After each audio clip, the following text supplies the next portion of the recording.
Bien, bonjour à tous. Effectivement, Madame Fruneau, je vous remercie de m'inviter. C'est la deuxième fois que je viens dans vos locaux de la SNHF. Cette fois-ci, je suis venu de façon un peu provocatrice, on va dire, pour vous expliquer qu'il faut refleurir. La France manque de fleurs. Déjà, retenez comme premier chapitre, la France manque de fleurs. Et si on ne fait rien, ça ne va pas s'améliorer. Alors, je vais essayer de vous expliquer pourquoi je dis ça et qu'est-ce qu'on peut faire pour éviter ce que justement le manque de fleurs est en train de faire à notre biodiversité. Nous avons devant nous deux défis. Un premier défi que je qualifierais de paysager, qui tient lieu qui est occasionné par nos pratiques paysagères et qui sont effectivement de façon dite de façon abrupte, extrêmement dommageables pour nos paysages, bien entendu, et notre biodiversité. Et le deuxième défi, c'est un défi plus insidieux, qui est un défi climatique, qui pour le coup est une préoccupation plus récente ces dernières années, mais qui s'avère lui aussi extrêmement dommageable pour notre biodiversité. Et ces deux défis, en fait, se traduisent par un constat qui est à la fois un constat de biodiversité. Le Muséum d'histoire naturelle dit que nous avons perdu 30% à peu près de toute notre biodiversité au cours de ces 50 dernières années, en quantité, moins d'oiseaux, moins d'insectes, moins de petits mammifères, etc. Et en fait, le lien que je vais vous proposer est un lien assez simple. Si nous avons perdu de la biodiversité, c'est tout simplement parce que nous avons perdu des ressources florales en quantité insoupçonnée. Voilà. Donc, je vais avancer sur ces deux défis pour commencer. Vous parlez du premier, alors là, je l'illustre avec trois photos qui sont des photos emblématiques de nos paysages un peu partout en France. Bon, vous avez en haut à droite un paysage de vignoble. La vigne est une culture emblématique dans notre pays, extrêmement bien gérée, extrêmement bien menée et rémunératrice pour l'ensemble des vignerons en général, et qui amène à des paysages à la fois extrêmement ordonnés. Vous avez là-haut le paysage de la Champagne actuellement, du côté d'Avise, mais qui amène aussi à des paysages de monoculture. À part la vigne, sur sol quasiment nu, il n'y a plus rien dans ce paysage. Donc, on a fait ce qu'on appelle une mer de vigne à perte de vue, et vous allez en retrouver un peu partout dans notre pays. À gauche, vous avez un autre paysage, un paysage forestier, là aussi, une impression d'ordre impeccable. Mais constatez qu'une monoculture, puisqu'il ne s'agit pas d'une forêt, mais d'une monoculture d'arbres avec un sous-bois relativement restreint, là aussi, nous avons un type de végétation extrêmement spécialisée, forestière. Et le dernier exemple que je vous donne, c'est un paysage champêtre de l'ouest de la France, qui actuellement change prodigieusement parce qu'on remplace les prairies dites naturelles par des prairies cultivées. Là, vous avez un champ qui est issu de la fusion de deux parcelles de prairies naturelles. L'agriculteur a laissé trois arbres qui sont en fait les reliques de ce qui était une haie entre les deux parcelles. Et vous voyez, la parcelle agrandie était constituée de prairies naturelles et est remplacée par ce qu'on appelle du régras ou du maïs fourragé. Donc, dans ces trois exemples, vous voyez ce que l'on fait avec des paysages, une vision utilitaire, mais une diversification florale, végétale, pardon, extrêmement pauvre. Le plus grave de tout ça, c'est que les haies ont disparu, bien entendu, mais aussi les prairies, qui étaient pour le dire franchement, les réserves de fleurs quasi continues dans l'année. Nous avons donc affaire à des paysages en France largement simplifiés, avec des végétations utiles, mais à floraison très incomplète. Et je vous ai mis une petite phrase en anglais dessous, a lack of flower. Je l'ai mis en anglais tout simplement parce que la première fois que des chercheurs ont observé la perte de biodiversité en matière d'insectes en particulier, ce sont les Anglais. Les Anglais qui, au sud de Londres, constataient dans les années avant-guerre, dans les années 30, que les abeilles et autres bourdons disparaissaient. Et alors, leurs recherches les ont amenés à une conclusion: si on a moins de bourdons et d'insectes et d'abeilles, c'est parce qu'il y a moins de fleurs. Et à l'époque en question, les Anglais faisaient avant nous leur révolution fourragère. Ils remplaçaient leurs prairies permanentes, là où il y a des petites fleurettes toute l'année, par du raiegras. Le raiegras, c'est du vert, du vert, du vert, une monoculture de graminées. Donc, les Anglais faisant ça, les premiers en Europe, une révolution fourragère extrêmement intensive, constataient qu'ils perdaient leurs insectes parce que le raiegras leur avait fait perdre des fleurs. A lack of flower, ça veut dire un manque de fleurs. Les premiers à l'avoir dit, donc avant-guerre, c'était les Anglais, et qui mettaient le doigt sur une problématique qu'on a, après, je dirais, presque trop oubliée. Ça, c'est la première chose que je voulais vous dire à propos de nos paysages. La deuxième chose à propos de nos paysages, c'est que actuellement, on continue à avoir des pratiques que j'ai mis ici douteuses. En fait, c'est plus que douteux, ce sont des pratiques qui sont inconséquentes. Vous voyez, à gauche, la photo à gauche, c'est un bas-côté routier champêtre classique en France.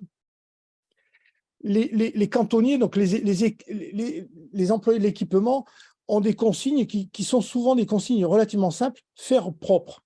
Faire propre, ça veut dire, ben, vous voyez, un arbre, puis plus rien. Là, autrefois, il y avait une rangée d'arbres routiers, avec entre les arbres des ronces, une espèce de fouillis végétale, une haie routière.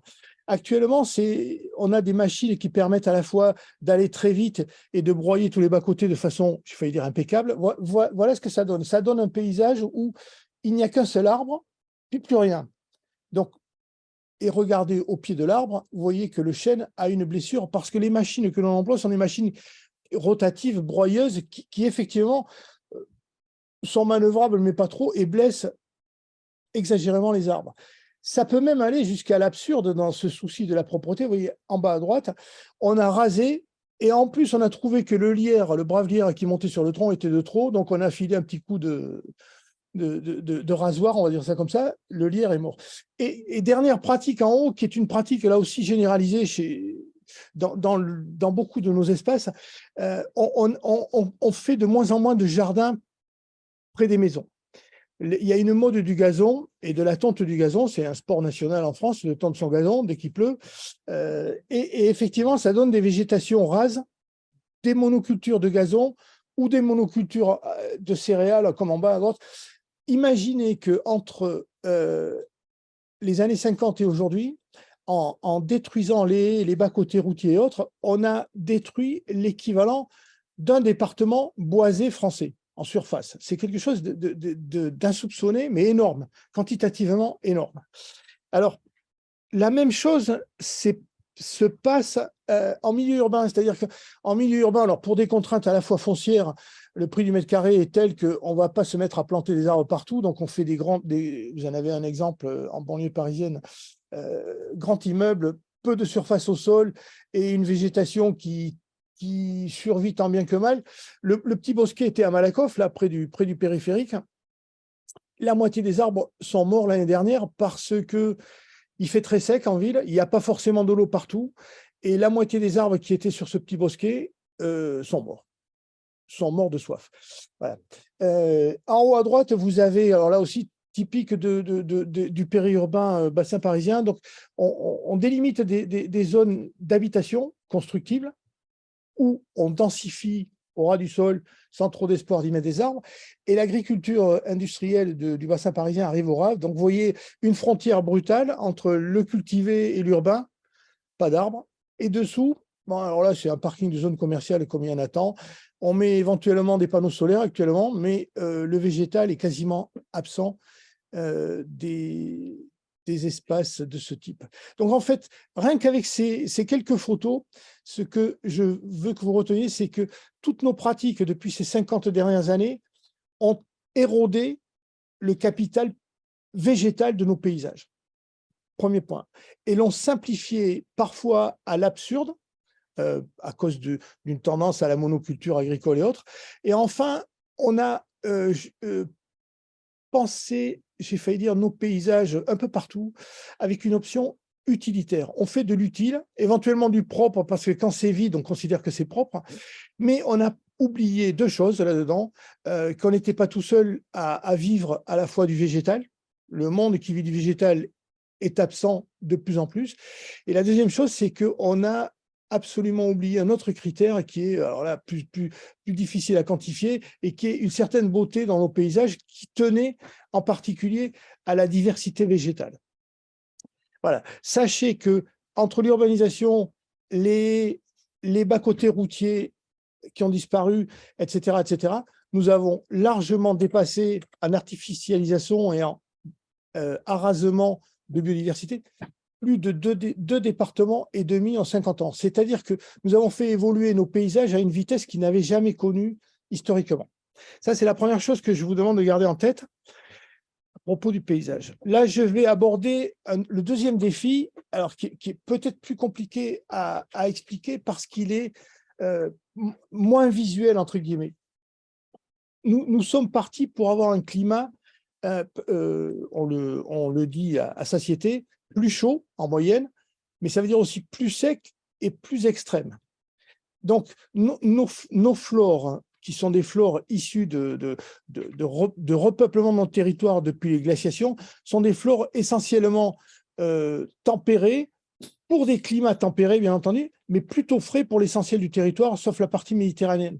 Et elles se trouvent en fait plongées dans du moins tempéré, du plus chaud et du plus sec. On a déjà pris, si je peux m'exprimer ainsi, plus d'1 degré depuis les années 50. Et les projections les plus optimistes ou réalistes, entre guillemets, du GIEC nous donnent un objectif d'encore 1 degré d'ici 2050. Bon, ça fait à échelle historique, là aussi, un petit chiffre de 2 degrés, mais une énorme différence pour les végétaux qui sont sur place. Ça veut dire que, et là, c'est ce que je vous montre sur un exemple, ça veut dire que les végétaux se retrouvent plongés là où ils sont au jour d'aujourd'hui, dans plus chaud et plus sec. Et pour retrouver leurs bonnes conditions, c'est-à-dire les conditions où ils sont aujourd'hui, il faut deux solutions. Soit qu'ils montent vers le nord, soit qu'ils montent en altitude. Plus vous montez vers le nord, moins il fait chaud. Plus vous montez en altitude, moins il fait chaud. C'est à peu près le balancement historique qu'ont eu les végétations. Sauf qu'il se trouve qu'actuellement, le changement de température est tellement rapide que les végétaux sont un peu, entre guillemets, pris au piège. Alors ici, je vous ai mis un seul exemple. La source est citée en bas de mon document. C'est une cartographie de la zone de vie potentielle du chêne vert. J'ai pris le chêne vert parce que je pense que c'est un des arbres grands gagnants qu'on va avoir sur notre territoire du réchauffement climatique. Le chêne vert, il a un avantage sur tous les chênes. Il est vert, c'est-à-dire qu'il a des feuilles toujours prêtes à partir. Il n'a pas à les reconstruire pour refaire de la photosynthèse, etc. Il a des feuilles. S'il fait beau, s'il y a de l'eau, s'il fait, etc., il peut aussitôt mettre en marche sa photosynthèse et faire des glands, etc. C'est un champion du chaud, du sec, qui est présent. Actuellement, vous l'avez en vert à gauche, la situation actuelle, qui est présent largement en Espagne, sur notre côte méditerranéenne, en Italie. C'est un Méditerranéen pur et dur qui s'est un peu déplacé, vous voyez, du vert du côté de la Charente et en haut. Alors, au fur et à mesure que les années passent, la modélisation vient des forestiers français ou européens, pardon. Avec le temps, ils ont imaginé quelle était l'évolution des zones favorables au chêne vert, défavorables et favorables. Alors, le favorable, là où il est actuellement, toujours restons dans le vert, vous voyez, en 2035, il commence à plier bagages du sud de l'Espagne. En 2065, il est quasiment parti du sud de l'Espagne et du Portugal. Et chez nous, je vais vous le montrer en détail après. Et en Italie, regardez l'autre cas de figure. En Italie, le réchauffement climatique n'aura pas le même impact grâce à la longueur de l'Italie dans la masse méditerranéenne, dans la mer, qu'en Espagne. En fait, ça veut dire... Et alors, regardez le bleu. Le bleu, ce sont les zones où potentiellement, il pourrait être à l'aise. Donc, on passe de petites zones bleues à de grandes zones bleues. Vous voyez, à la fin du siècle, 2095, il peut monter en Normandie jusqu'à Lille, etc. Le chêne vert, c'est ce que je vous disais, est potentiellement un grand perdant dans les zones du sud, où il aura trop chaud, et un grand gagnant dans les zones tempérées, où il pourrait monter si on lui fait monter, bien entendu. Il ne veut pas y aller tout seul à Lille et en Normandie. Si je vous montre ça, ça veut dire beaucoup de choses quand on regarde ce qui va se passer à une échelle finalement relativement rapide. Pensez au sud de l'Espagne. Le sud de l'Espagne vit actuellement d'une agriculture agroforestière basée, on connaît tous le pata negra, c'est-à-dire des, des cochons qui vivent sous des chênes, qui se nourrissent des glands et qui font une charcuterie remarquablement connue. Le sud de l'Espagne connaît une sécheresse beaucoup plus marquée que chez nous et voit dépérir beaucoup de ces chêneraies. On va avoir d'ici 50 ans un grand vide dans le sud de l'Espagne. Il faudra que les cochons et les productions de pata negra remontent. Qu'est-ce qui se passe au sud de l'Espagne? Les chercheurs espagnols parlent de saharisation, un mot qu'ils construisent avec Sahara. Ça veut dire beaucoup de choses. Ça veut dire que le paysage espagnol va changer à une vitesse que nous ne connaîtrons pas en France pour d'autres raisons, mais une vitesse très rapide qui va chasser les arbres actuels. Et les forestiers et autres agriculteurs du sud de l'Espagne cherchent actuellement, du côté du Maroc, ceux qui pourraient remplacer leurs arbres du sud du pays. Voilà, c'est le premier point. Deuxième point, alors là, je vais passer pour chez nous, pour un peu plus détaillé, c'est une carte issue d'une modélisation, cette fois-ci de l'INRAE, qui montre en haut à droite la présence actuelle du chêne vert. Alors, le rouge, ça veut dire qu'il est là où il fait chaud. Le bleu, il est là où il fait tempéré frais. Regardez ce qui se passe à la fin du siècle, à gauche. Il est pratiquement sur les 2 tiers de notre territoire, ce que je vous disais, il pourrait monter en Normandie. Par contre, toute la Méditerranée, c'est devenu noir. Ce noir, ça veut dire que ces zones actuelles sont des zones où il ne sera plus parce qu'il fera trop chaud. Le chêne vert va dépérir sur notre Méditerranée et pourrait, si nous l'aidons, monter bien plus haut et devenir, ce que je disais, un champion. Il s'adapte au sol acide et calcaire, il a de grandes qualités, un arbre relativement très beau, j'ai failli dire, et relativement utile pour la biodiversité à tout point de vue, il finit du pollen, etc. Je parle de ce chêne-là parce qu'il est emblématique de ce qu'on peut faire en accompagnant des végétations permettant à ces arbres justement de s'en sortir du piège du climat. J'aurais pu vous montrer d'autres cartes qui sont plus angoissantes et qui, au lieu de montrer un gagnant comme le chêne vert, vous aurez montré des perdants. Alors dans les perdants, il y aura le hêtre. Le hêtre en France va quitter les zones où il est pour aller se réfugier, va savoir où, dans l'Est et en altitude. On va voir disparaître nos hêtrés. De même, on va voir disparaître dans beaucoup d'endroits les houx. Les houx vont plus se reproduire là où il fera trop chaud. Voilà ce qui se passe. Donc, première conséquence du défi climatique, c'est un changement des zones de confort de vie des plantes, un déplacement vers le nord ou en altitude qu'il faut accompagner si on ne veut pas voir dépérir des pans entiers de nos paysages où ils étaient présents. Alors, je m'amuse avec ici un cas particulier du sud de l'Espagne. Je vous ai dit que le sud de l'Espagne se saharisait. En fait, il y a au sud de l'Espagne déjà des arbres un peu reliques.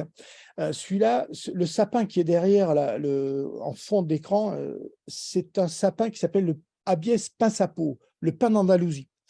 Il vit en altitude sur les sommets, les rares sommets d'Andalousie où il y a encore de la fraîcheur, un peu de neige l'hiver, au-dessus de Ronda et autres, et il vient de l'ère tertiaire. Il s'est réfugié là, et avec le réchauffement climatique, alors, pour survivre, il faut qu'il monte. Il cherche de la fraîcheur vers le haut. Vous comprenez bien que plus il fait chaud, plus il monte, et il y a un moment où il va arriver au plafond de ces montagnes. C'est un peu ce qui arrive en ce moment, sachant qu'en bas, il fait très chaud, sec, et que ça brûle. Donc, il est poussé vers le haut par les feux d'en bas, et la rareté des zones accessibles en montagne fait que c'est un futur arbre zombie, on va dire ça comme ça, qui ne se reproduira plus dans son ère actuelle. Alors, il est sauvé, le pin andalou, il est sauvé parce que les forestiers espagnols en ont mis un peu partout dans leur pays en allant chercher des graines en Andalousie. Mais il est aussi en France parce que, pour les mêmes raisons, un peu nos forestiers en ont planté, mais surtout, nos horticulteurs, à une époque, depuis environ un siècle, ont toujours promu, c'est un des sapins méditerranéens qui pourrait et qui peut vivre dans nos zones chaudes et sèches de plus en plus. Là, la photo que je vous ai prise, elle est de ma Gascogne natale, donc il est derrière un petit rideau de palmiers chinois, les Trachycarpus, et vous avez derrière un rideau d'Abies pinsapo qui doit avoir autour d'un siècle. Il est très beau ce sapin, et quand il est vieux, vous voyez, il se dédouble et il fait une couronne. Ses cônes sont en haut, dressés vers le ciel, façon couronne. C'est un très beau sapin avec des aiguilles en forme d'écouvillon, de rince-bouteille, et qui résistent au chaud et au sec.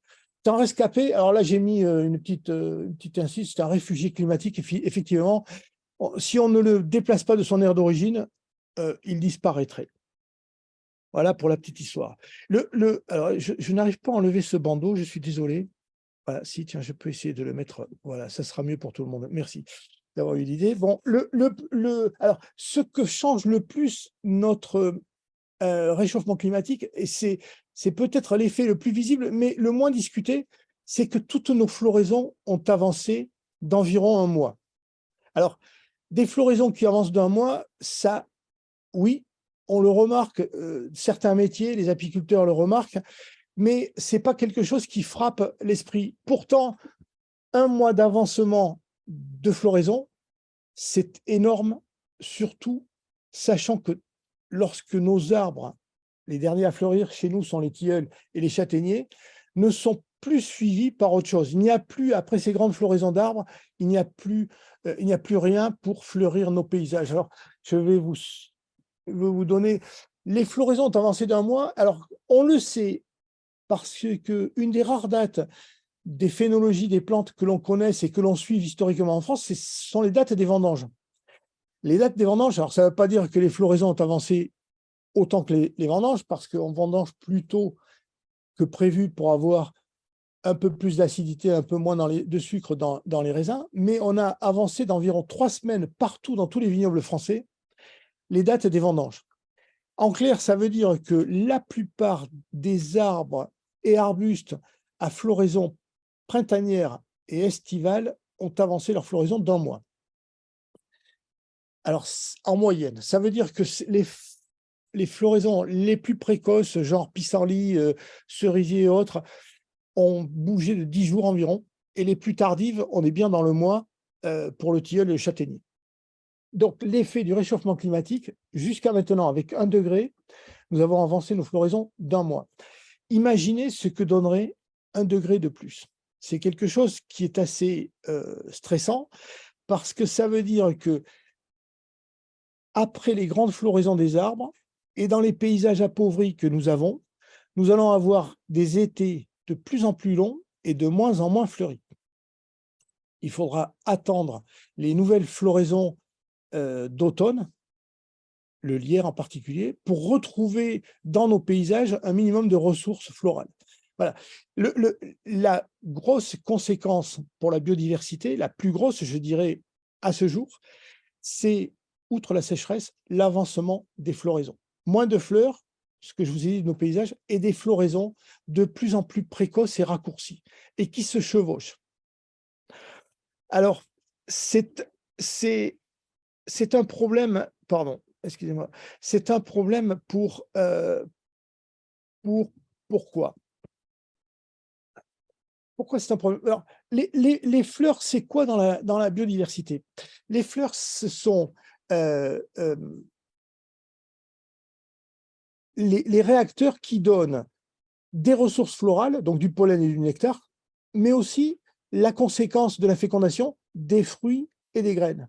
Moins de fleurs, ça veut dire moins de graines, moins de fruits pour toute la biodiversité qui en dépend, les oiseaux, les petits mammifères, etc., et nous, bien entendu. Mais surtout, ça veut dire aussi moins de nectar et moins de pollen.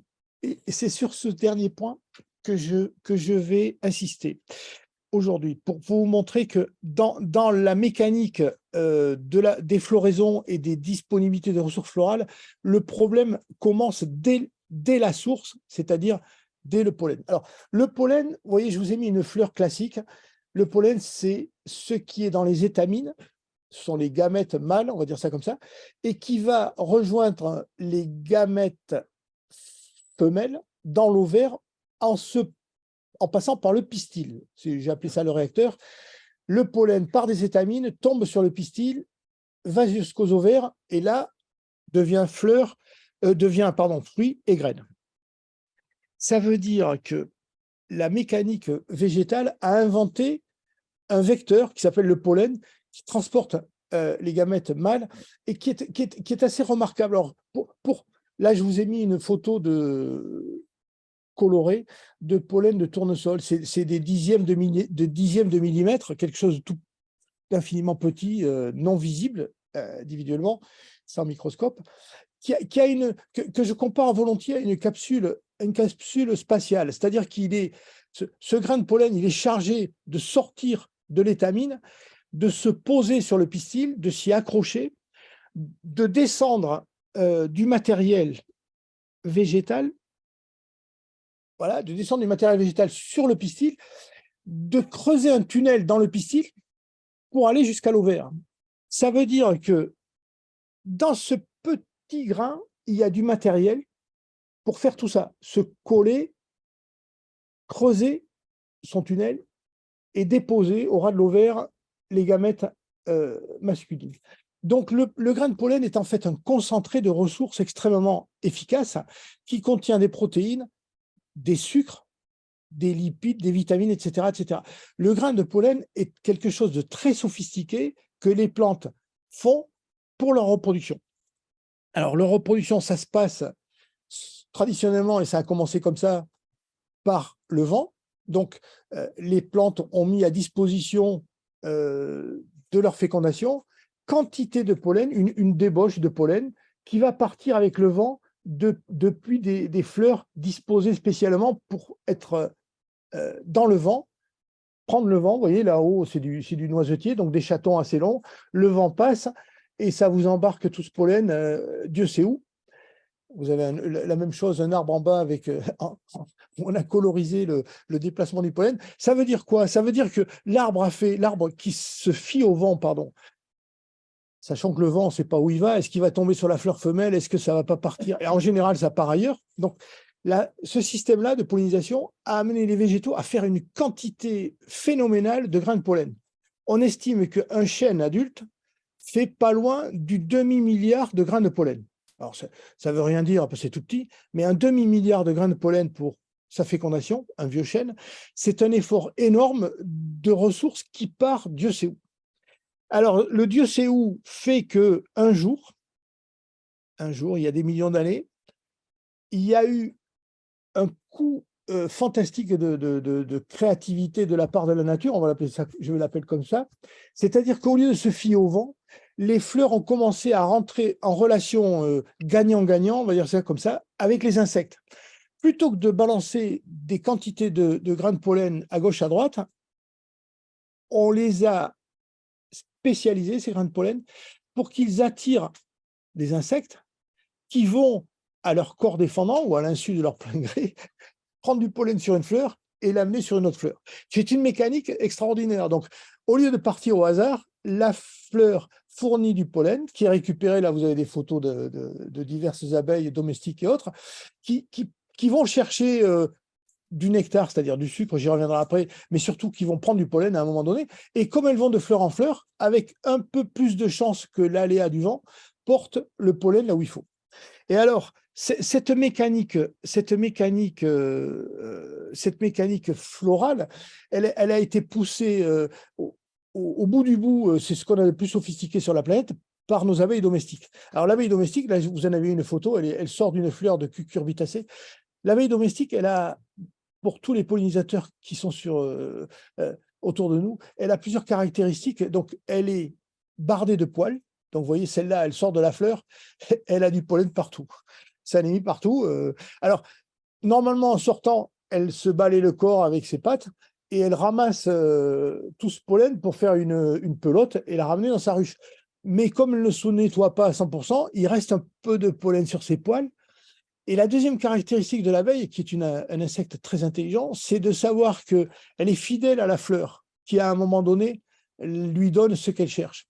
Donc, si elle vient d'une fleur jaune en forme de trompette, elle va chercher à côté la fleur jaune en forme de trompette. Au lieu de partir au hasard, elle va systématiser la visite des mêmes fleurs à un moment donné. Donc l'abeille fidèle et intelligente va faire toutes les fleurs aptes à lui fournir du pollen et donc aptes à recevoir aussi du pollen pour assurer une fécondation dans son environnement. Alors là, on touche le bout du bout de la sélection, enfin de la collaboration entre les fleurs et les insectes.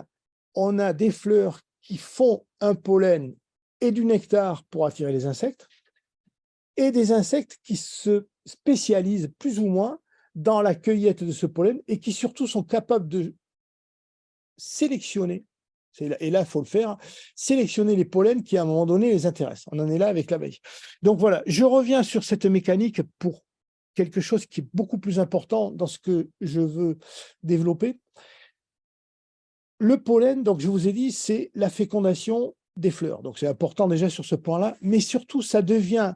Pourquoi ça devient important pour notre biodiversité? Parce que le pollen, je vous l'ai dit, c'est une débauche de ressources que les plantes mettent à disposition, soit du vent, soit des insectes, qui contient des protéines.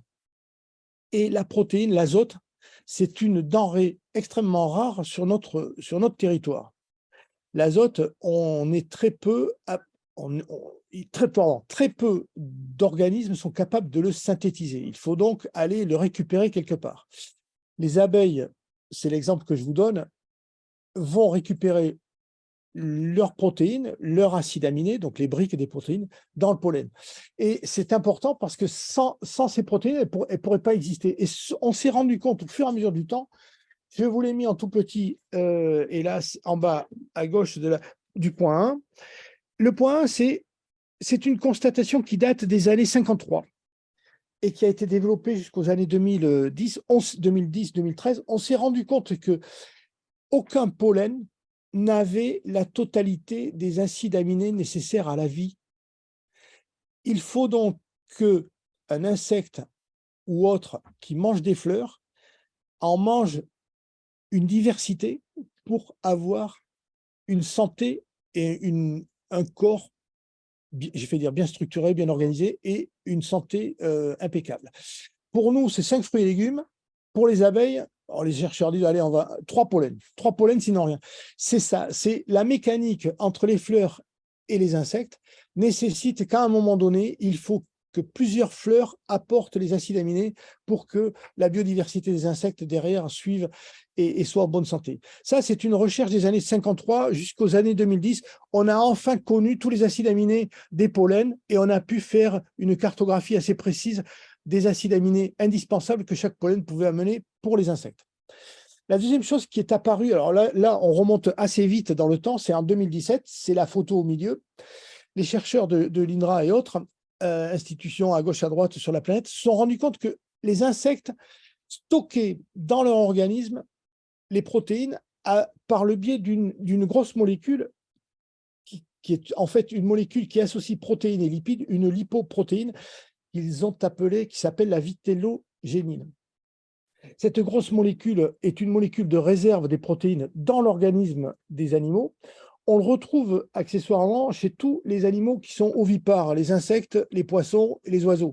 Cette lipoprotéine donc, fait que les abeilles et autres insectes, avant d'hiverner, avant l'hiver, vont se gorger de protéines, s'en remplir l'organisme, devenir grasses. Les apiculteurs ont une expression qui dit « les abeilles sont devenues grasses pour passer l'hiver ». En fait, vous avez le corps adipeux au milieu en photo. Là, c'est une photo un peu bizarre. À gauche, vous avez une abeille grasse. Les corps adipeux blancs se voient bien sur la photo. Et à droite, une abeille qui n'est pas grasse. Point 2 au milieu.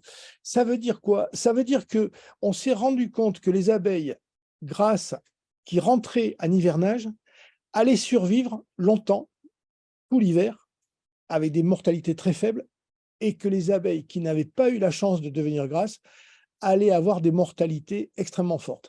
Et la différence de vie, de survie entre une abeille grasse et une abeille maigre, on va dire ça comme ça, est de l'ordre de 30%. C'est énorme. 30% de mortalité liée à une absence de bon pollen avant l'entrée de l'hiver. Donc là, c'est de 2017. Là, on s'est rendu compte qu'on touchait du doigt quelque chose de très important, puisqu'on était à l'époque où on constatait que les colonies d'abeilles en particulier disparaissaient un peu partout. En fait, elles disparaissaient à la fois parce qu'il y a un redoutable parasite. Vous l'avez en photo, là, la bête rose sur le dos d'une abeille, la bête rose coupée, là, c'est un varroa, un des parasites les plus virulents que connaissent nos abeilles actuellement. Il s'est collé pile poil sur le dos de l'abeille, sur son thorax, au-dessus de sa réserve de corps gras. La coupe montre bien l'insecte, le varroa, sur l'abeille. En fait, les mortalités d'hiver sont liées souvent à cette conjonction d'un parasite qui pompe les réserves de corps gras des abeilles, parce qu'au départ, elles n'ont pas suffisamment de réserves pour passer l'hiver elles-mêmes. Donc, la nourriture avant l'hiver, dépendant du pollen, devient un facteur limitant de l'hivernage de qualité.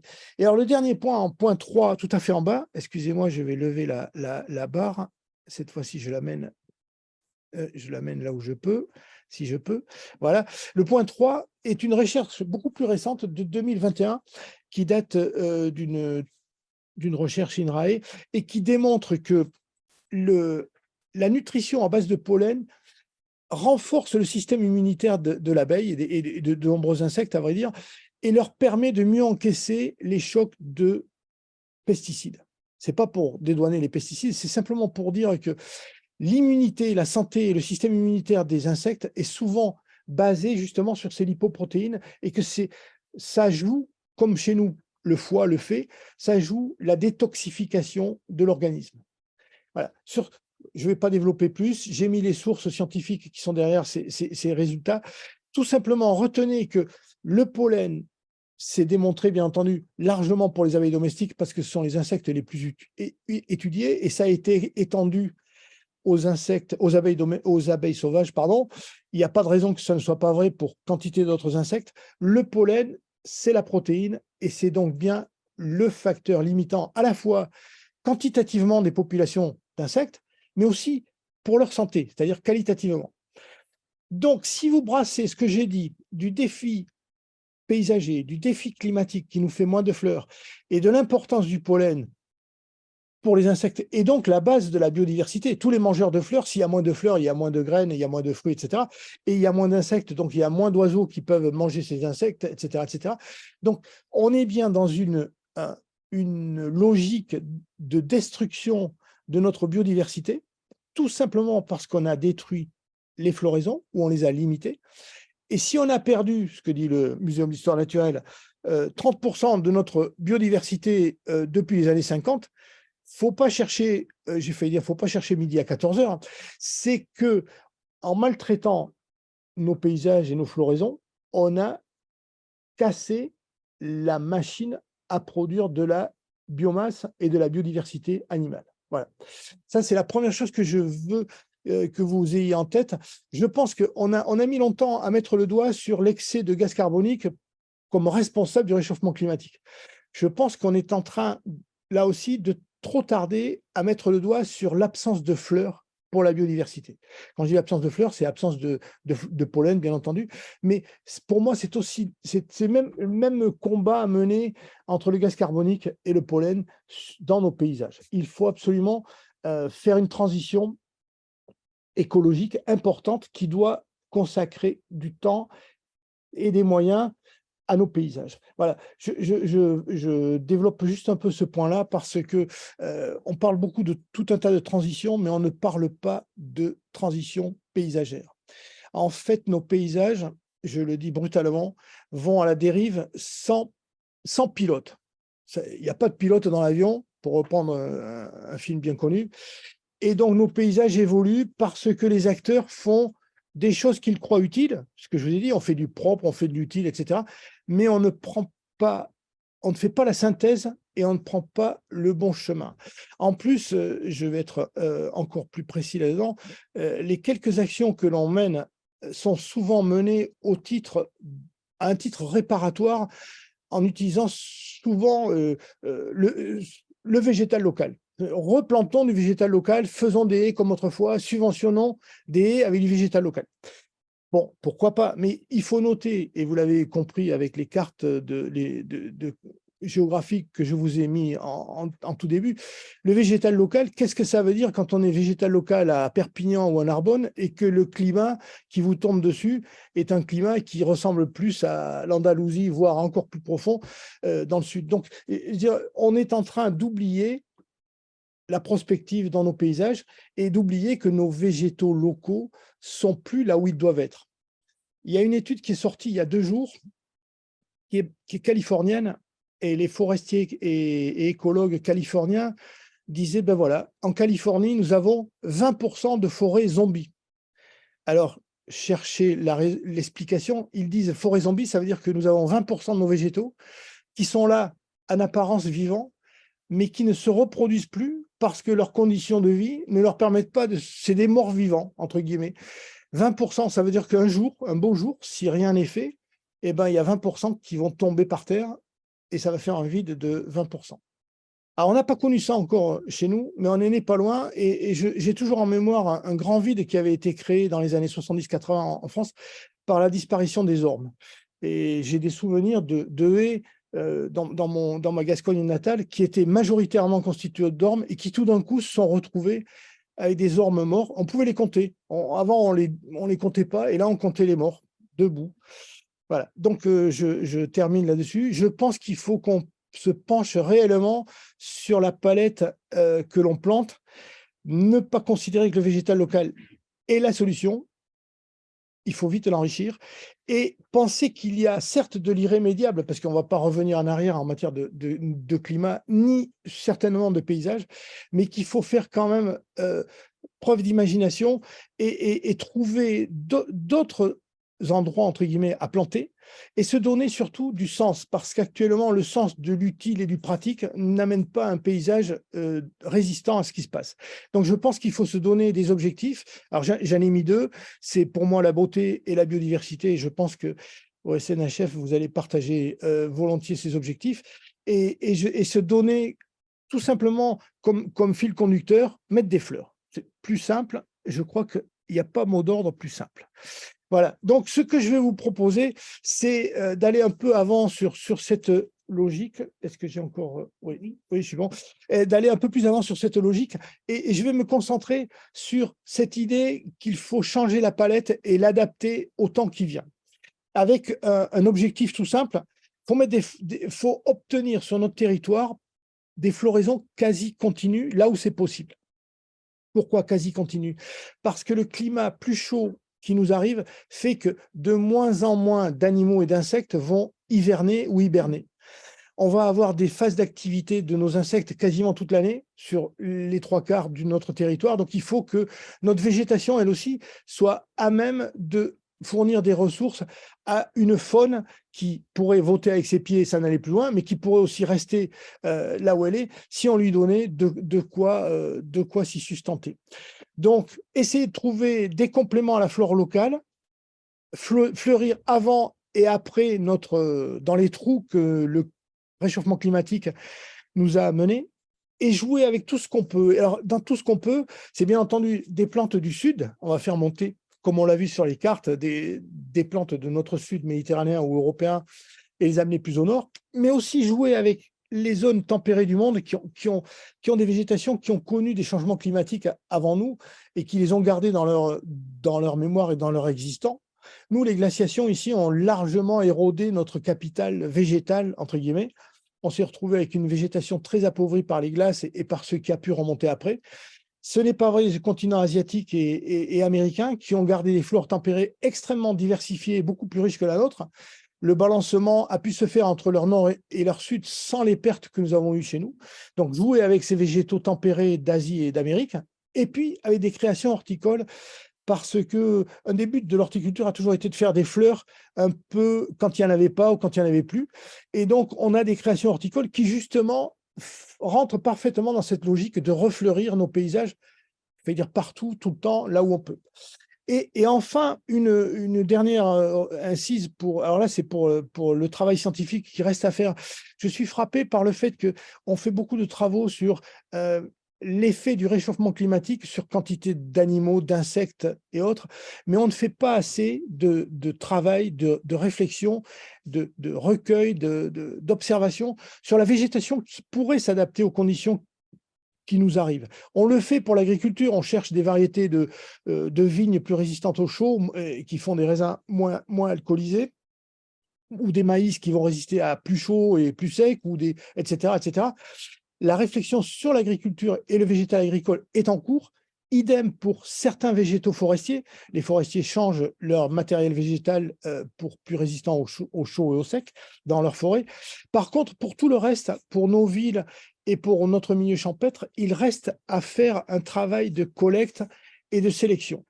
Et alors, il faut aller trouver sur la planète ce qui marche dans ces conditions-là, et Dieu sait s'il en existe, et se donner des choses, des critères de sélection qu'on n'a jamais eu jusqu'à maintenant. Pour résister au sec et au chaud, ça tout le monde va être d'accord. Mais il faut aussi se dire que si notre biodiversité est en jeu, et c'est le cas, il faut aussi lui fournir des ressources, et que donc nos sélections horticoles doivent penser au potentiel pollinifère, c'est-à-dire quel pollen on va donner à notre biodiversité, à nos insectes. Est-ce qu'il y a des plantes qui en donnent plus, mieux, etc., etc. Des pans entiers de recherche à faire là-dessus.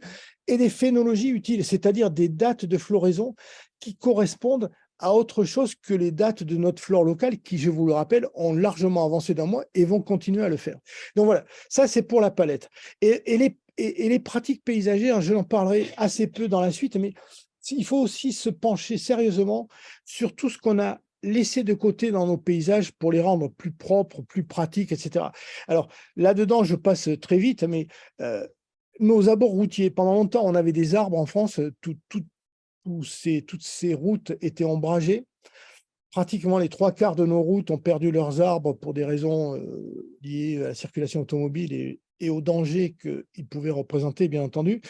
Je pense qu'il est temps de se remettre à réombrager nos routes quand on aura des voitures électriques qui iront moins loin, qui rouleront moins vite et dont on aura le choix entre faire plus de kilomètres ou mettre de l'air conditionné. Il vaudra mieux faire la route à l'ombre, je pense. Donc, il faudrait s'occuper des abords routiers et repeupler avec des arbres nos routes.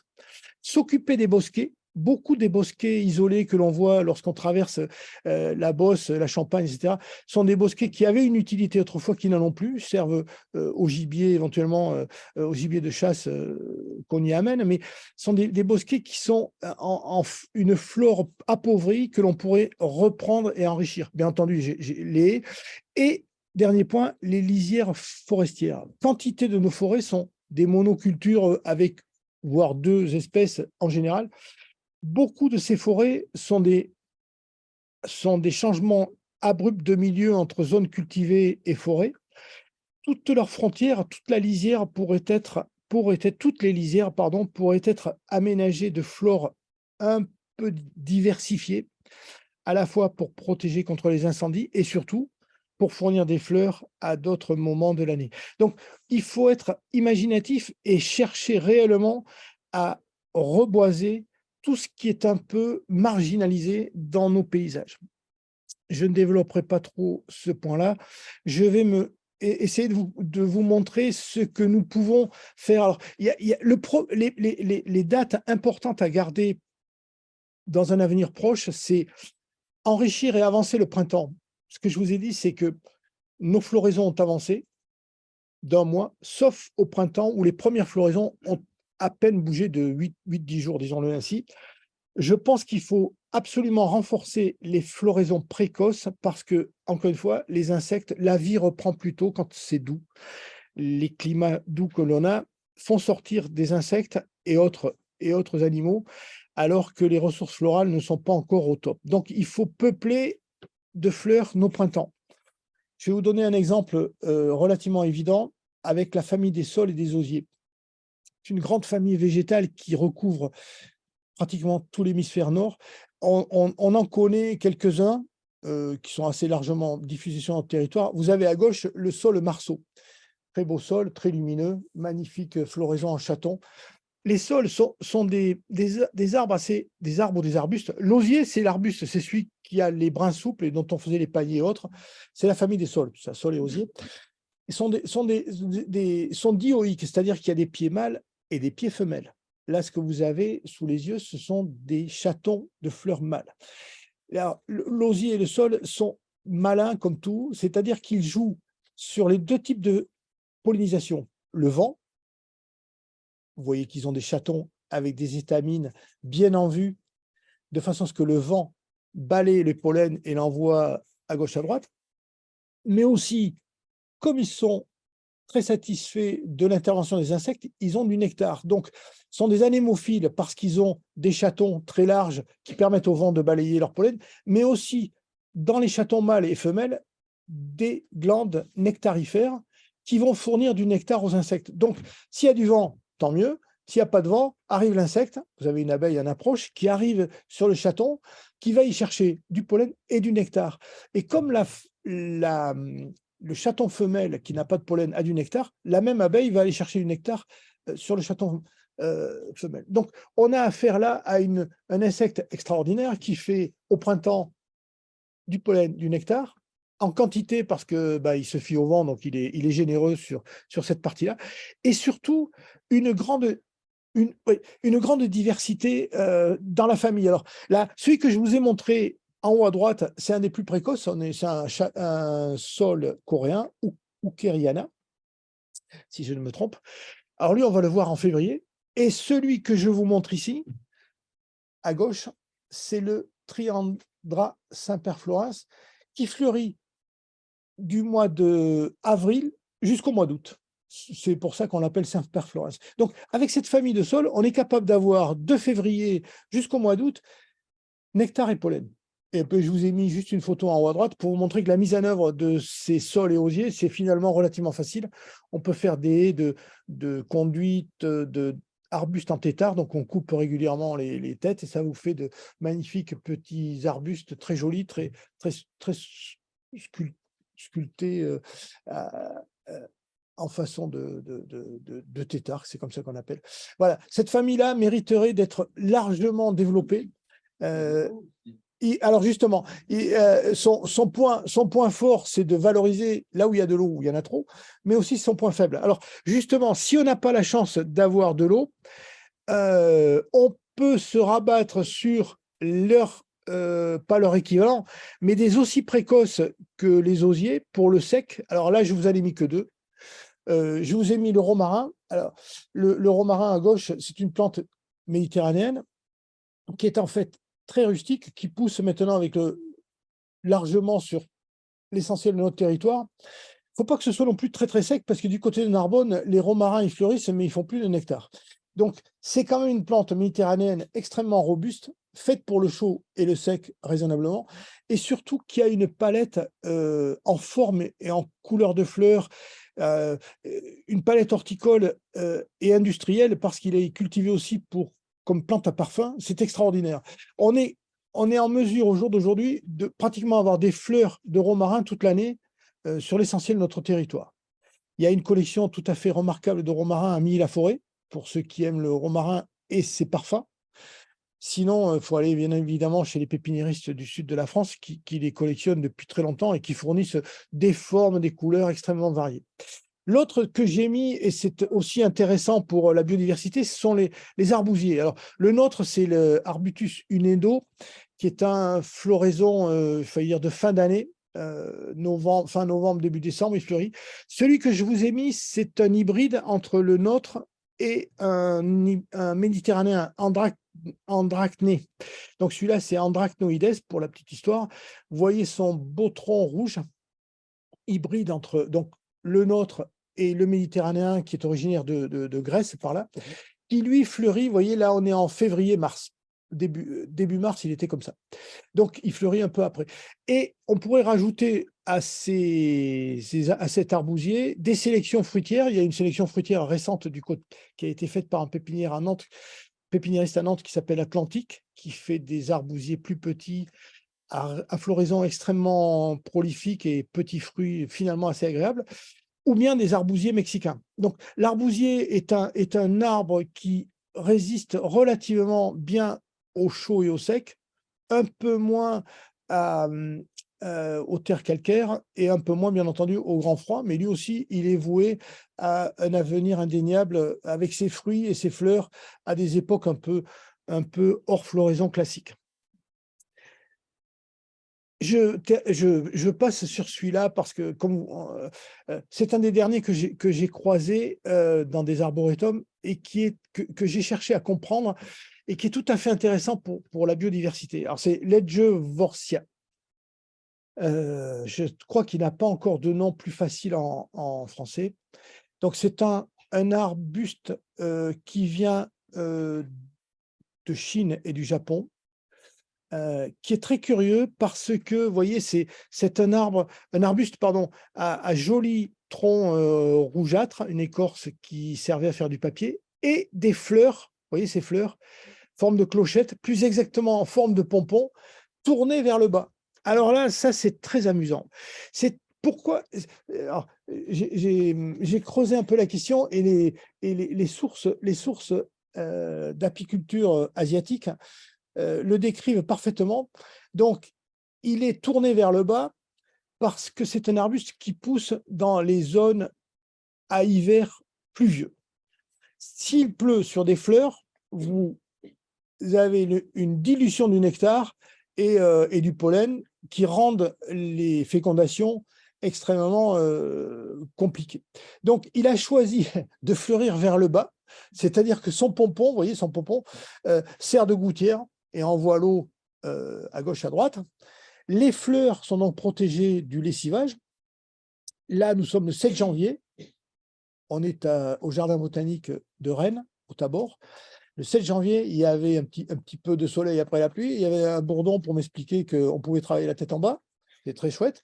Et alors, la deuxième caractéristique, c'est qu'il s'ouvre progressivement. Donc là, on est le 7 janvier. Les premières fleurs s'ouvrent. Vous avez vu, elles prennent une magnifique couleur orangée. Ça sent très bon. Très, très bon. Donc, on est vers le bas. On se colore et on sent bon. Et donc, l'insecte n'est pas obligé de voir. Il sent, il y va. Et puis, il travaille comme il peut. Et 2 mois après, nous sommes le 7 mars. Voilà ce que ça donne. Les fleurs d'en haut du pompon sont mûres. Elles sont sombres marron. Et celles du cœur sont fleuries. Donc, ça, c'est un exemple tout à fait. Enfin, c'est pour vous montrer que les relations entre les insectes et les fleurs amènent à des comportements extraordinaires.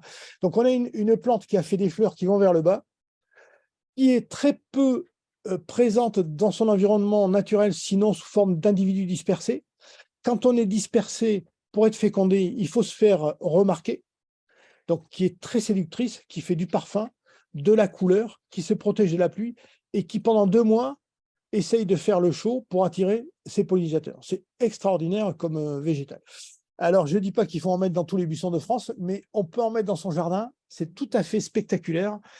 Ça vaut le coup. C'est encore assez peu diffusé en pépinière, mais ça va pas tarder tellement c'est beau et intéressant. Je reviens juste un mot sur cette protection de la fleur face à la pluie. Il y a une autre plante, un autre arbre qui fait très bien l'affaire aussi pour se protéger ses fleurs de la pluie, c'est l'arbre à mouchoir. Vous avez peut-être vu cette floraison. Il planque ses fleurs sous 2 bractées très grandes, blanches, de façon à ce que la fleur sous ces bractées soit protégée de la pluie. C'est visiblement la raison pour laquelle il a décidé de faire des bractées aussi grandes pour planquer ses fleurs. Et quand la fécondation a lieu, il jette ses mouchoirs. On les retrouve par terre, c'est assez étonnant. Bon, je passe très vite. Il y a d'autres raretés pour fleurir le printemps. Là, je vous ai mis un astère grimpant qui vient d'Amérique, de l'Alabama, et un chimonanthe parfumé qui vient du Yunnan. En fait, les flores d'Amérique et d'Asie ont encore, beaucoup plus que nous, des floraisons hivernales ou très précoces, tout simplement parce que, c'est ce que j'ai expliqué, dans leur balancement après les glaciations, toute leur flore est restée quasiment intacte, alors que nous avons perdu, à cause des glaciations, les plus frileux. Donc, ceux qui avaient tendance à fleurir tard ou tôt n'étaient plus dans le coup. Voilà, nous ne les avons plus. Il faut donc aller les chercher en Asie ou en Amérique, où on trouve des floraisons totalement décalées. Vous voyez la photo, l'astère grimpant, l'américain, il a commencé à fleurir en septembre dans les jardins botaniques. Et là, on est en janvier. Et le chimonanthe, lui, c'est un des plus précoces à fleurir. On est en janvier à Paris. Voilà. Je passe, pour avancer un petit peu plus, vous aurez les diapositives et mon PowerPoint à disposition, donc vous pourrez voir d'autres photos. Ce que fait le réchauffement climatique, c'est nous obliger à avoir des étés de plus en plus longs. Dans la tradition de notre biodiversité, lorsque les grands arbres tilleuls et châtaigniers avaient fini de fleurir, les insectes allaient se nourrir sur les prairies naturelles, les petites fleurs, le trèfle blanc, etc., et les ronces. Sachant que nous avons nettoyé nos ronces, nos haies, nos bas-côtés, et que notre agriculture est passée des prairies naturelles aux prairies artificielles, les étés deviennent de plus en plus longs et de plus en plus doués pour la pénurie alimentaire. Des disettes alimentaires tous les étés sont maintenant bien classiques. Il faut donc absolument trouver des plantes qui fleurissent l'été. Je vais passer très vite là aussi pour gagner du temps. Je vais m'attarder sur deux familles d'arbres asiatiques, parce qu'elles expliquent ce vers quoi il faut qu'on tende pour enrichir nos paysages. La famille des Koelretheria. Koelretheria, en français, son nom, c'est le savonnier. C'est un des premiers arbres chinois à être arrivé chez nous, non pas par la route de la soie qui nous avait amené le pêché et autres, mais par les premiers missionnaires envoyés à Pékin. Le premier missionnaire qui nous a envoyé ça, on est en 1750, quelque chose comme ça. Le père d'Incarville était à Pékin et il a envoyé le Koelretheria paniculata, celui que vous avez sous les yeux. Savonnier à fleurs jaunes. Quand la fleur, on est en juillet là, quand la fleur est mûre, elle jette en arrière ses pétales, se garnit d'une petite couronne rouge autour de l'ovaire. Donc l'abeille ou l'autre insecte qui vient chercher du nectar va passer sur les étamines, faire sa pollinisation classique, et surtout, on a l'impression que la fleur a marqué de rouge l'endroit où il y a du nectar, juste histoire de lui dire c'est là qu'il faut aller. Enfin, c'est tout à fait étonnant. Donc, ces savonniers, on est en plein été, on est en juillet, ils fleurissent abondamment, et de façon très efficace pour attirer les insectes, et ensuite, avec leurs graines, ils font des graines, les oiseaux en hiver. Quelque chose d'assez remarquable et d'assez étonnant. Comme les premiers arrivés en France venaient de Pékin. Par la suite, on a eu d'autres envois de graines d'un peu partout.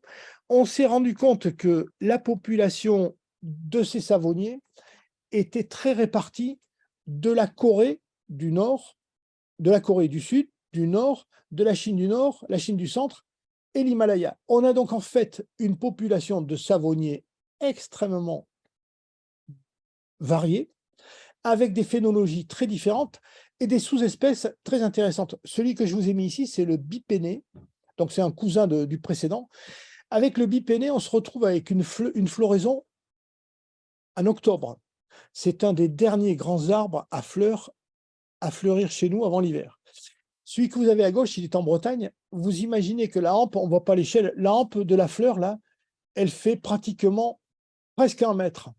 C'est un arbre qui fait une hampe florale en octobre, jaune, au-dessus de son houppier, et très visible, très visuel. Là, vous avez en haut à droite l'arbre qui est depuis des années, depuis pratiquement un siècle, à l'Arboretum des Bars, c'est le même que celui qui est en Bretagne. Ce qui est intéressant à noter, c'est que celui qui est à l'Arboretum des Bars, donc à Nogent-sur-Vernisson, fleurit très tard et depuis quelques années arrive à mûrir ses graines. Les hivers deviennent suffisamment doux pour qu'ils mûrissent ces graines. Le climat change pour ces arbres-là. Alors, ce que je voulais dire des savonniers. Donc, on a une population de savonniers que si elle était travaillée de façon horticole, nous amènerait des individus qui fleuriraient de juillet, août, septembre, octobre. Des phénologies sur 4 mois. Et alors, dernier point, pour l'insertion d'un savonnier dans nos paysages, celui-là, il est dans une haie. C'est une haie qui, tous les 4-5 ans, subit un élagage comme toutes les haies classiques. Donc, il est taillé à la hauteur. Et vous voyez, il se remet, comme toute la haie, il se remet lui aussi à fleurir. Alors, il est un peu étalé de la tête, comme s'il avait un plateau de tonte. Tout à fait facile à insérer dans nos haies classiques, quel que soit le type de gestion de nos haies. Donc, une famille extraordinaire, sous-exploitée parce qu'on ne connaît pas suffisamment bien les phénologies et les origines de ce qui est proposé à la vente. Alors, pour ceux qui sont dans des coins beaucoup plus secs, du côté par exemple de Narbonne ou de Perpignan, alors c'est amusant, c'est juste une histoire que j'aime bien aussi raconter à ma façon. Le robinier qui est arrivé chez nous, c'est le pseudo-acacia. Il est arrivé chez nous parce que nos colons, avec Jacques Cartier, sont rentrés par le Saint-Laurent au nord du continent nord-américain et ont trouvé assez rapidement l'acacia, celui qu'on a appelé l'acacia, et en ont fait un des arbres emblématiques de nos milieux champêtres pour les poteaux, la qualité de ces bois, ses fleurs, etc., etc. S'ils étaient rentrés, nos colons, non pas par le Saint-Laurent, mais par le Rio Grande, c'est-à-dire par le golfe du Mexique, ils seraient remontés le long de la frontière mexicaine et du Texas, et ils seraient tombés sur le robinier néo-mexicana. Alors, c'est amusant, comme ça ne s'est pas passé comme ça, mais bien entendu, le robinier néo-mexicana, c'est le cousin du sud du robinier pseudo-acacia, enfin de l'acacia de chez nous, du nord. Lui, il est du sud. Ça veut dire quoi? Ça veut dire qu'il a les attributs de la famille des robiniers et donc des fabacées. Il fixe l'azote, il a des aiguilles, il a la même feuille, etc. Une fleur en grappe. Et curiosité, il pousse dans des coins où il y a entre 250 et 500 mm d'eau chaque année, tout à fait à l'opposé de son cousin du Nord, qui lui, si vous le mettez trop au sec en Méditerranée, il s'y plaît pas. Celui-là, c'est un apte au chaud et au sec. Et alors, deuxième caractéristique, et ça, les forestiers français l'avaient dit dès le début du siècle, il a une floraison remontante. Il fleurit au mois de mai et il remet la floraison en juillet. C'est une floraison longue, peut-être modeste et moins pétante que l'acacia, mais tout de même. Donc, ça veut dire qu'il est capable de fournir à nos insectes un deuxième retour de nectar et de pollen en plein été, en milieu sec. Alors, les forestiers français avaient dit, bon, il est joli, il peut avoir un intérêt horticole, mais il est trop petit pour nos forêts, on va le laisser de côté. Donc, il était à l'Arboretum des Bars, il est resté dans le coin. Et à l'époque, on a même appelé luxuriance, parce qu'on avait bien remarqué qu'il était beau, qu'il refleurissait. Et il existe des sélections horticoles pour les jardins du Texas, de l'Arkansas, etc. Et il va jusqu'au Mexique, désert du nord du Mexique. Donc, c'est vraiment un champion du futur, totalement inconnu ou pratiquement inconnu chez nous, mais qui ne devrait pas tarder à se faire une place ici parce qu'il est justement dans les clous de ce que je disais, une phénologie utile en été, en conditions extrêmement difficiles de sécheresse et une résistance finalement assez forte pour tout ce qui nous arrive. Alors, je continue dans la série pour l'enfer chaud et sec. Pourquoi je parle de l'enfer chaud et sec? J'ai eu l'occasion d'aller voir des apiculteurs du côté de Perpignan et de Narbonne et de voir les soucis qu'ils avaient face à l'absence de pluviométrie de ces dernières années. Pratiquement, le romarin ne fait plus de fleurs utiles et pratiquement, certains coins même tournent à la steppe et la vigne a besoin d'être arrosée sous peine de ne rien faire. Donc, il faut absolument une autre végétation. Et dans l'autre végétation qui doit fleurir dans des conditions réellement chaudes et sèches, ce que j'ai appelé l'enfer, je vous en cite deux qui sont un peu des oubliés, mais qui ont vraiment une carte à jouer, je pense, assez prochainement. Il y a le palure qui est un arbuste modeste, très sous-estimé, qui a l'avantage de fleurir très longtemps, pendant presque un mois et demi, en été, juillet-août. Très beau, vous voyez la floraison ici. Son seul inconvénient, c'est d'être redoutablement armé d'épines, mais bon, on ne peut pas tout avoir. Il faut accepter de se piquer de temps en temps pour avoir de belles fleurs. Bon, et à droite, un classique mexicain qui est lui aussi apte à 250-300 mm d'eau, qui fleurit dans des épisodes secs malgré tout en été. C'est ce qu'on appelle le figuier de Barbarie. Donc, ce sont deux magnifiques végétaux aptes au sec, fleurissants à une époque où, traditionnellement, il n'y a pas ou peu de fleurs. Je tiens à signaler que le palure sert à faire du miel au Moyen-Orient Et le figuier de Barbarie sert à faire du miel en Sicile, où on a déjà expérimenté, dans des conditions très sèches, des plantations agricoles et autres de ces deux plantes. Donc, de la fleur là où on ne peut plus en mettre, grâce à ce genre de choses. Je vais terminer par quelque chose que pour enfoncer encore plus cette idée de phénologie et de travail qui nous reste à faire. C'est l'arbre à miel. Alors, l'arbre à miel, c'est un des derniers arbres chinois à être arrivé sur notre territoire. Il est arrivé en 1905. Il a été envoyé ici parce que dans ses pays d'origine, il est coréen, chinois du nord et du centre. Il sert d'arbre oléagineux. Vous voyez en bas à droite, ce sont les petites graines noires après floraison. On a ça, ces petites graines qui sont comme des graines qu'on donne aux oiseaux. Vous voyez, graines de colza, je ne sais pas si vous voyez, une tête d'épingle, non, une tête d'allumette, plus petit qu'une tête d'allumette. La fleur, vous l'avez juste au-dessus, et vous voyez un peu, il n'y a pas de mal à faire une photo avec une quinzaine d'insectes dessus. Et l'arbre, vous l'avez à gauche, celui-là, il vient de l'arboretum du Breuil à Paris. Pourquoi on l'appelle l'arbre à miel? Alors, c'est un nom absurde. On l'appelle l'arbre à miel tout simplement parce que d'après les chiffres de production de nectar, c'est lui le champion du monde en milieu tempéré. Il ferait 2 fois la production de nectar d'un tilleul en bonne forme. Donc, un arbre à miel, c'est une source de nectar en plein été et de pollen, bien entendu, pour tout un tas d'insectes. Et ensuite, il fournit quantité de graines que les oiseaux vont s'empresser de chipper pour l'hiver parce que c'est très riche, 28 à 30% de matière grasse là-dedans. Ça intéresse énormément les oiseaux pour passer l'hiver. Donc, il est très rare sous un arbre à miel de voir un petit parce que toutes les graines sont chippées avant de toucher le sol. Voilà. Et alors, la photo que je veux absolument décortiquer avec vous, c'est la suivante. C'est une photo d'une rue à Nancy. C'est la rue La Vigerie. Ceux qui habitent dans le coin, ils pourront y aller. Alors, regardez bien cette rue. Vous avez à droite, c'est une rue entièrement plantée d'arbres à miel sur 200 mètres. Il n'y a que ça. Je ne sais pas pour quelle raison, les jardiniers de la ville de Nancy ont planté une rue entière d'arbres à miel. C'est magnifique. Donc, à droite, le premier plan, c'est un arbre à miel qui commence à peine à fleurir. Vous voyez un peu, c'est un peu blanc verdâtre. Celui qui est à gauche, au-dessus, enfin, presque au milieu, tout blanc, il est en pleine floraison. Et celui qui est devant, en haut, il y a du rouge, il a déjà commencé à faire ses fruits. Donc, au même moment où je prenais cette photo, un arbre va fleurir, un arbre est en pleine floraison, un arbre a fleuri. Chaque arbre fleurit environ 2 semaines. Ça veut dire que dans cette rue, pendant presque un mois, plus d'un mois je dirais, mais presque un mois on va dire, vous avez des fleurs. Regardez autre chose, les fleurs tombent par terre comme s'il avait neigé. Il y a de la neige là où marche la dame pour récupérer sa voiture, il y a de la neige sur les voitures, sur les trottoirs, etc. Et si on était là, il y aurait des abeilles, vous verriez les abeilles aller ramasser du nectar, y compris par terre. Donc, c'est un arbre extraordinairement producteur de nectar, dont les populations que nous avons en France sont très modestes, arrivées de graines depuis Pékin en 1905, non sélectionnées, mais qui nous montrent une diversité.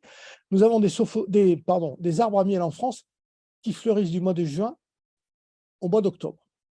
Le hasard des semis. Fin juin, celui de Notre-Dame à Paris, petit kiosque qui est derrière Notre-Dame, fin juin. Et octobre, un qui est situé dans une rue à Beaune. Ça veut dire quoi? Ça veut dire que si on se met sérieusement à réfléchir aux besoins de notre biodiversité dans l'avenir proche, si on cherche des phénologies utiles, il faut absolument commencer à creuser ce que je disais, creuser des plantes qui peuvent s'adapter, s'acclimater et apporter des floraisons dans les trous, mettre des fleurs là où il n'y en a plus. Celui-là en fait partie comme d'autres. Et vous voyez bien le travail qu'on peut faire entre la Corée et la Chine. Je termine par le dernier, et vous m'en voudrez tous d'être rapide, c'est le châtaignier de Seguin. Alors, celui-là, c'est un de mes préférés parce qu'on est au cœur d'une merveille à aller acclimater. Il est arrivé à peu près à la même époque, 1900 et quelques, en France. C'est un petit châtaignier, vous l'avez dans sa taille modeste, 4 mètres de haut sur autant de large, en floraison. Alors, il a été introduit, petit châtaignier, parce que, bon, il venait du Hebei, du centre de la Chine, parce que là-bas, il sert à la fois dans les vergers fruitiers de petites châtaignes pour le chinois pauvre, le paysan pauvre, 2 bois de chauffage pour le paysan pauvre, et qu'il pousse et se récèpe comme tous les châtaigniers. C'est-à-dire, on le coupe, il repousse, on le coupe, il repousse, etc. Donc, un arbre champêtre, utile, facile à vivre, et très curieux parce que il fait une floraison, vous voyez, le chaton, une floraison très intéressante qui sent le châtaignier, qui est une floraison quasi continue entre le mois de mai et le mois d'octobre. Par contre, vous voyez sa châtaigne par rapport à ma pièce de 1 centimètre. Donc, quand je vous ai dit son introduction a été totalement inutile, c'est qu'en France, quand on fait des châtaignes d'1 centimètre, ça ne sert à rien. Il faut être honnête, il vaut mieux avoir le marron classique, enfin la châtaigne classique, que celle-là. Premier point. Alors, et deuxième point, il n'a servi à rien parce que il a une curiosité génétique, il fleurit tout le temps. Mais si on l'hybride, il perd cette caractéristique de fleurir tout le temps. Et comme en plus, il est très difficile, voire impossible à hybrider avec nos châtaigniers européens, il n'a jamais pu apporter une génétique asiatique à nos châtaigniers français qui souffraient de maladies venues d'Asie. Donc en fait, on s'est trouvé avec une plante étrange, sans intérêt ni pour la génétique, ni pour l'alimentation. Bilan des courses, on l'a laissé au placard. Et pourtant, je reviens sur sa caractéristique. Voilà, une branche. Vous avez à gauche une branche de châtaignier en juillet. Vous voyez la fleur, regardez la branche. En bout de branche, il y a des fleurs, des chatons en formation vert non fleuris. Un peu au milieu, vous avez des chatons fleuris. Et ensuite, vous avez des chatons fanés. Plus ils poussent, pardon, quand ils poussent, en même temps qu'ils poussent, ils produisent des chatons mâles qui vont fleurir. Ils poussent, ils fleurissent, ils poussent, ils fleurissent, ils poussent, ils fleurissent. Et derrière, les fleurs femelles deviennent des bogues avec des châtaignes. Vous voyez, la taille grandit depuis le bas jusqu'en haut à gauche. Et là, vous vous trouvez en octobre. Donc, même chose. Il reste encore une floraison qui va se produire jusqu'à temps qu'il pousse, c'est-à-dire pratiquement jusqu'à la fin, au début des frimas. Certaines années, il va jusqu'à début décembre en fleurs. Et derrière, les fruits mûrissent les uns derrière les autres.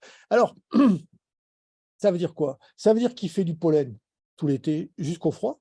Il y a tout le temps quelques insectes qui vont ramasser du pollen sur ses fleurs.